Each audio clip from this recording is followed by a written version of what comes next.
Welcome to the 7th Planet Broadcasting special series, The Anunnaki. I am your host, Matt LaCroix. Join me as we journey across the ancient world in search of the hidden truth behind who the ancient gods of mankind really were. I am joined by Gerald Clark and Zechariah Lange. Together, we will explore the hidden knowledge and unravel the mysteries left behind in the remains of ancient cultures from all over the world.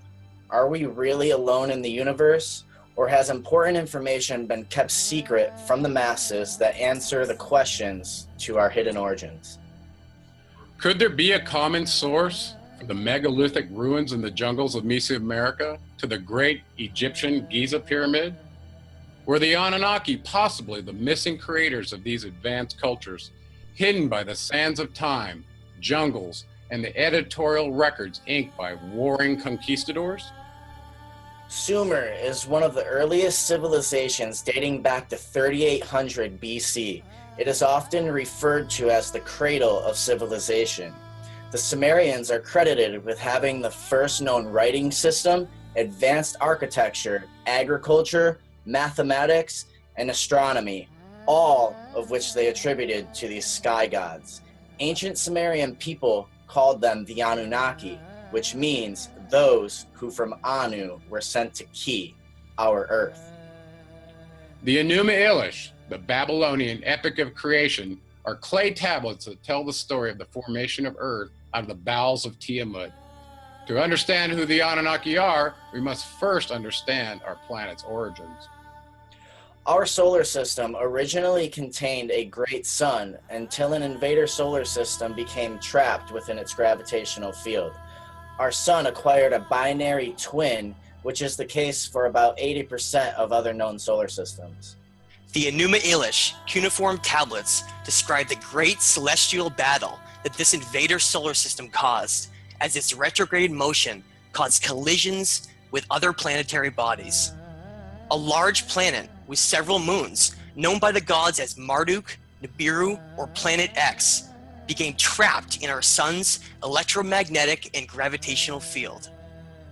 Sumerian tablets like the Enuma Elish describe their gods coming from an extraterrestrial planet, home of the Anunnaki. The planet of crossing has a long elliptical orbit of 3,600 years, or a SAR.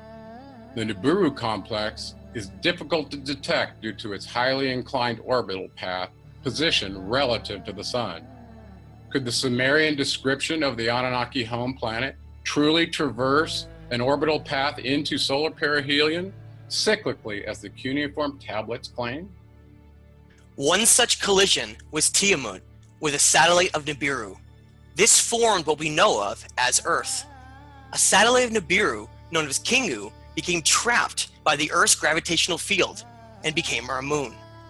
Could this explain why our moon is abnormally large in comparison to the size ratio of other planets and their satellites in our solar system? The Enuma Elish describes a planetary collision that created a massive debris field, a hammered bracelet, which we term the asteroid belt between Mars and Jupiter. Each Nibiru perihelion crossing has the potential to spawn Earth changes which may include earthquakes, volcanism, extreme weather, and sometimes extinction-level events depending on Nibiru's position relative to the Earth and the Sun. Earth's subsequent collisions with comets and asteroids, some containing life-giving water and alien seeds, may have caused an unintentional panspermia that led to many of the advanced life forms we see today. Because Nibiru is in retrograde orbit with our planets, each close encounter with the inner great sun could degrade their planet's atmosphere.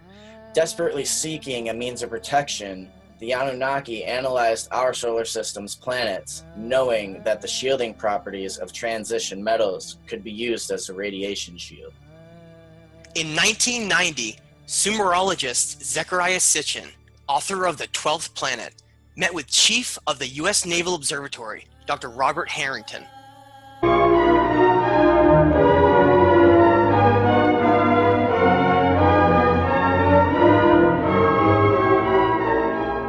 Maybe he wished to tell us in a few few minutes the nature of those discoveries? I'd be happy to, and you're absolutely right. And as a matter of fact, the date on here, I was just noticing, is 14 August 1978, which was just about 6 weeks after we discovered the fact that Pluto has a satellite. Once you have a satellite for a planet, you can determine how heavy it is. It turns out Pluto was very much smaller and lighter weight than we had thought, which meant that Pluto has no influence, no appreciable influence on the motions of the planets Uranus and Neptune. At that point, we voiced a hypothesis that this means that there is at least one yet to be discovered planet in the outer reaches of the solar system, and this naturally led directly to you and your interest in what we're doing, and that's when you sent me this book. You have then postulated the existence or the appearance in some time aeons ago of a celestial body which you, I think, named in that paper an intruder. Yes. Which may have collided with or somehow turned on their side both Uranus and Pluto. It did a lot more than that, as a matter of fact. In that paper, we hypothesized that this intruder passed very close to Neptune, that it dislodged one of what we then think were many satellites of Neptune, and one of them became the planet Pluto. We actually think Pluto was an escaped satellite of Neptune. This will also take the orbit of Triton, the big satellite of Neptune, and reverse it. We'll take the orbit of the satellite Nereid and extend it outwards. We can produce all of the observed aspects of the satellite system of Neptune plus Pluto's orbit just with this one single intruding planet. One of the things we did in 1978, having made this prediction that there was an additional planet, 10th or 12th, depending on your point of view, but it's the next one, we sort of put our money where our mouth was, as it were, and we went out and we started looking for this thing. And we've been searching for 12 years for this thing. We've been able to refine the search area somewhat, get it rather narrowed down. We do our predictions based on the observed anomalies in Uranus and Neptune. We actually are currently looking down in the region of Centaurus, which is just south of the constellation Libra, but very close to the area that you've talked about. I think, Dr. Harrington, you have a pretty good picture, at least in your own mind, of what we are talking about, a big planet, a small planet. Well, if it is in the kind of orbit that we describe here, it would have to be a planet that would have a mass something like 3 to 5 times the mass of the Earth. This would put it intermediate between the gaseous planets like Uranus and Neptune and the terrestrial planets that we have in the inner part of the solar system. So if this planet turns out to be in a 3,600-year orbit, then its mass will be correspondingly larger. But we're talking about something that's a perfectly reasonable kind of planet. It looks like a good, nice planet, small enough that it's not going to be completely enveloped in gas, so it's perfectly capable of supporting life forms of one kind or another. This one here is a map of the solar system as we know it. The inner planets, this is the orbit of planet Pluto. And this here is the orbit that I have proposed for the 10th planet. And here's where we think it is right about now in its orbit. This is your orbit for the planet. Yes. And showing that it would come out of Sagittarius in biblical time, and that once you allow for precession, it would be around into Libra by now, which is, again, approximately the area that we're looking in. If Planet X exists, we are not alone in this solar system. So why did the Anunnaki come to Earth? Did spectroscopic analysis, while in retrograde orbit like a moving observatory, indicate that Planet Key had sufficient gold for their purposes? Gold may be one of the most important elements in the universe. That would explain why an advanced civilization would go to great lengths to acquire it. Gold as a metal takes a front row seat when surveying human culture. The precious metal belonged to the Mayan god Quetzalcoatl, but was not used as the basis for currency as it is now all over the world. Gold's resistance to corrosion makes it virtually eternal. Even if left sunken at the bottom of the ocean floor for centuries, it remains pure. Today, gold is used in modern space exploration where it lines integrated circuits, astronaut visors, and critical communications equipment. This is the case because gold reflects up to 98% of harmful solar radiation. Gold can also be found in monoatomic form. What is monoatomic gold? Lawrence Gardner, in his book Genesis of the Grail Kings, describes finding a white, talcum-like powder beneath a stone in the floor of Hathor's temple on what is now known as Mount Sinai. Based on modern science, when ingested by humans, it transforms the human neurological system into a superconductor. It goes by many names to include the Philosopher's Stone and the Elixir of Life. The effects purported by the Anunnaki kingly lineage were long life and optimal spiritual energy. The Atrahasis cuneiform tablets explain that Homo sapiens were genetically altered to speed up their evolution so that they could become slaves to mine for the gold deep in the Abzu.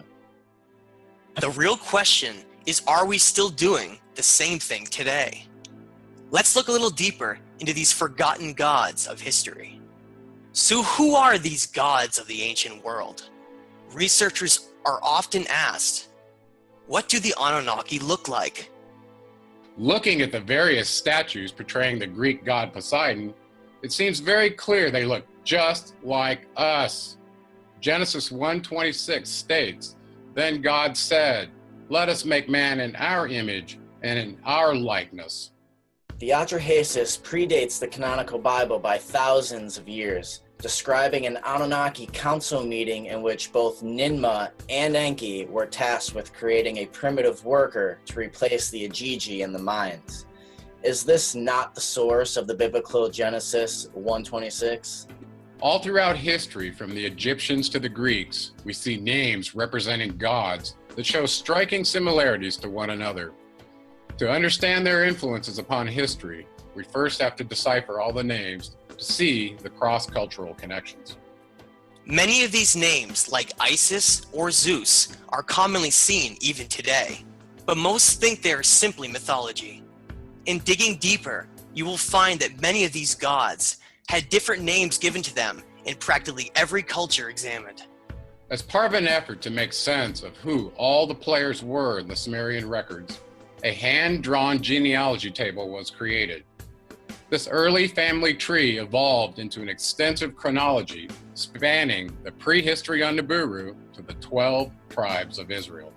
Between the last god table and this genealogy tree, when seen in relation to each other with their also known as namesakes, could they have actually been on a council together as described? To understand how the Anunnaki Council worked, we have to look at their various ranks and where they fit in. Much like we see today within the military and the government, the Anunnaki had their own hierarchical rank system. In this case, Anu held the top number 60. Is it possible that human civilizations simply mimicked their Anunnaki ancestral governing structures, which are still evident here on planet Earth today? As was shown earlier, Anu was depicted as the highest-ranking member of the Anunnaki Council of 12, his rank being the sexagesimal base number 60, and king of Nibiru. The Sumerian records speak of Anu's white temple in the city of Uruk, where King Gilgamesh ruled. Documents also describe Anu's trips to Ki, our Earth, to settle disputes and divide territory among his offspring previously shown composing the ruling council. Enki and Enlil are sons of Anu, and both feel they're the rightful rulers of Earth. These two brothers have always had tension between them, as their views and morals constantly clash. Could it be true that these alien half-brothers used Earth's resources, including mankind, as mere pieces in a chess match?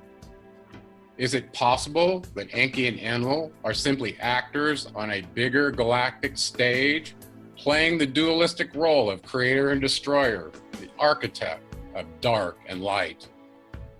Enlil is described as a military commander and lord of the air. He is the second-born son of Anu with his half-sister named Ki Arash. Enlil, heir of the Anunnaki throne, traveled to Earth approximately 5,000 years after Enki. Enlil was known as the god of Abraham, Isaac, and Jacob, and is often called Yahweh or Jehovah. What are the historical ramifications that Enlil were also known as the Greek god Zeus? One of the most important influences of mankind seems to come from a being known as Enki. Enki was a scientist, geneticist, and master alchemist. He is known as the genetic father of mankind, or as Ta, or Osiris by the Egyptians, and Poseidon, lord of the sea. Human sensing and perception systems are organized to include nerve ganglia along the spine that have measurable wavelengths coinciding with the colors of the visible light spectrum.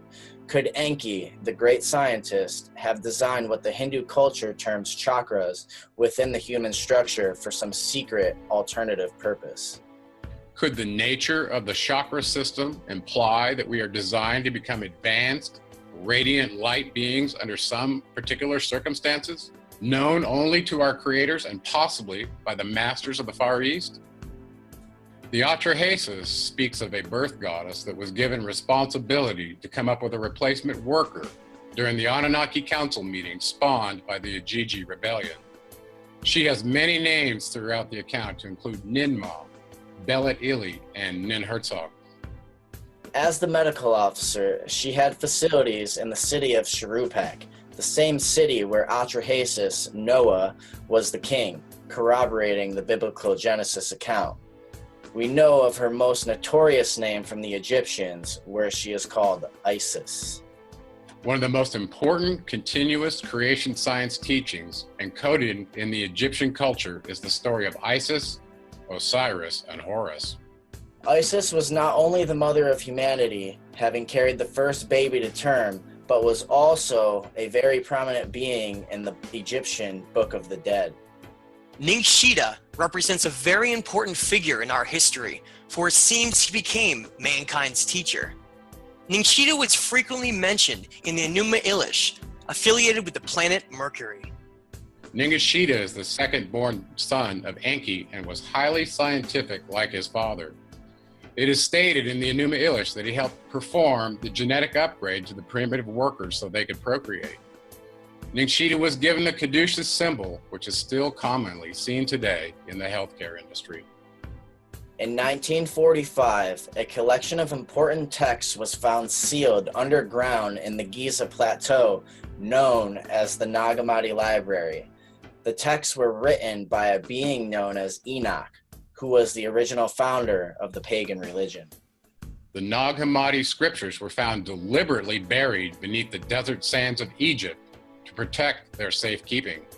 The Gnostic scriptures, inspired by Hermetic writings, along with the Book of Enoch, appear to have common origins. Now that we understand who the major players are, let's look into some of the evidence behind who some of these forgotten gods of mankind are. Sometimes you don't have to go too far to discover it. From the ancient Mesopotamian region, modern-day Iraq, we find primitive images on money that portray what look like the Anunnaki gods. Marduk is likely portrayed as Babylon was his chosen city. Perhaps this hidden symbology is all over the world to those who are looking. How tall do you think that seated god would be when standing next to the human on the left? Do we now have evidence showing that our understanding about Egyptian and Sumerian cultures could have been preceded by even earlier high civilizations in Turkey? The ancient sites of Çatalhöyük and Göbekli Tepe have been dated accurately to 9,000 to 12,000 years old, respectively. Why does mainstream archaeology tell us that during this time, human beings were primitive and basic? How could primitive people lacking tools have constructed such advanced cities with no outside influence? These are difficult but fundamental questions we have to ask. One of the most important pieces of evidence we have for understanding what really happened in our past is told from the tablets known as the Epic of Atrahasis.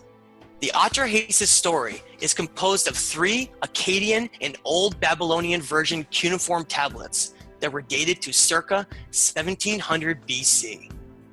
The Atrahasis provides details supporting mankind's early creation account by order of the Anunnaki Council as a replacement for the Ajiji miners toiling deep in the Abzu of South Africa. Atrahasis, the king of Shuruppak, also known as Ziusudra and Utnapishtim from the Epic of Gilgamesh, has striking similarities to that of the biblical Noah. Could they all be names for the same person? The ancient Sumerian cities of Mesopotamia have been well documented in cuneiform tablets like the Sumerian Kings List, which records their age as well as their extensive time that some of the kings ruled, listing in 3,600 Shar reigns. Important cities like Nippur and Sapar functioned as mission control centers and spaceports or launch sites like we see at Cape Canaveral in Florida. Other cities like Bad Tabira show signs of advanced metallurgy and ore processing. What exactly was going on thousands of years ago in these ancient cities? Let's take a deeper look at just where some of these cities of the gods really were. Arriving in ancient Mesopotamia thousands of years ago, we see that most human civilizations are found along the lower Tigris and Euphrates rivers, close to the mouth of the Persian Gulf. This cradle of civilization was found in what's known as the Fertile Crescent Valley because of the abundance of good soil for growing crops, thanks to the annual floods. Without irrigation techniques, much of this land is arid and difficult to live on. Many of these ancient cities lie crumbling and forgotten in the deserts of Iraq and Syria. Why would so many important archaeological sites be so neglected and not uncovered for the rich knowledge they contain? From the city of Babylon to Eridu, it seems most of our earliest civilizations that show strong influences from the gods will remain nearly lost to time, buried below shifting desert sands. Shuruppak was cited Ninmah's medical headquarters.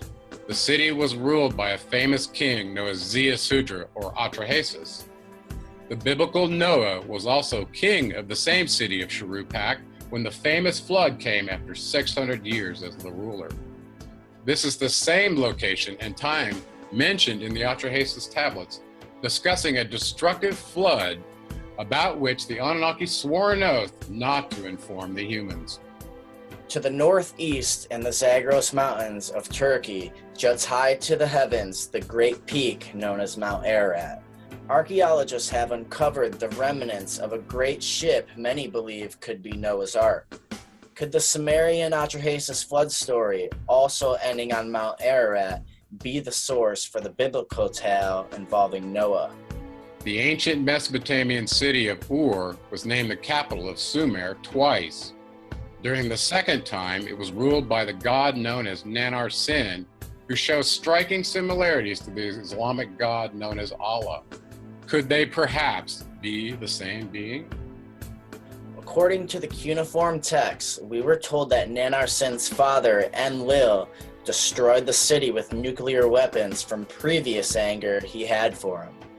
If you look deeper into the previous conflicts that occurred, like the rebel uprising in the South African mines, it becomes clear that the long-held grudges seem to remain with these gods. Adding the reigns from the Sumerian Kings List, we see the ancient city of Eridu could be approximately 420,000 years old, potentially the first city on Earth. Just think about the implications and how it could dramatically alter our perceptions of history. Eridu was known as Earth Station 1 and was the location of Enki's famous Garden of Eden, which is located just southwest of the city of Ur, near the Euphrates River. So many consider the Garden of Eden to be simply a tall tale and nothing more than a fantasy. All across the world, we see statues and monuments that bear the symbol of the trident and caduceus together. Could they represent Enki Poseidon and his son Ningshita working closely together? A modern example of the symbols together is displayed in plain sight on a lamppost located in downtown Boston, Massachusetts. Also on the cornerstone of a Boston building, we see the caduceus and pineal or pine cone clearly positioned on the top. Finally, a crest portraying the Earth globe with an eagle on top, with a trident and caduceus, is clearly shown together in downtown Boston's 12th Post Office Square. A coin from Virgin Islands dated to circa 1905 shows the trident and caduceus linked by a sickle. Vancouver Island was a crown colony of British North America from 1849 to 1866, after which it was united with British Columbia. The united colony joined the Canadian Confederation in 1871. Its flag depicts the trident and caduceus and pineal gland. Is this clear evidence of the Anunnaki being involved in early American and Canadian history? So much of the knowledge and understanding of who we really are is due to the bold sacrifices of a mere handful of brave researchers and archaeologists. History is written by the victors, and the veil of truth about the Anunnaki origins and cultural influences are now being revealed. Do you have the courage to follow the evidence trail left for us? Join us again next episode as we venture into the deep jungles of Mesoamerica, encounter the great wizard kings of the Maya, and ponder the symbols and mysteries hidden in the realm of the winged serpent.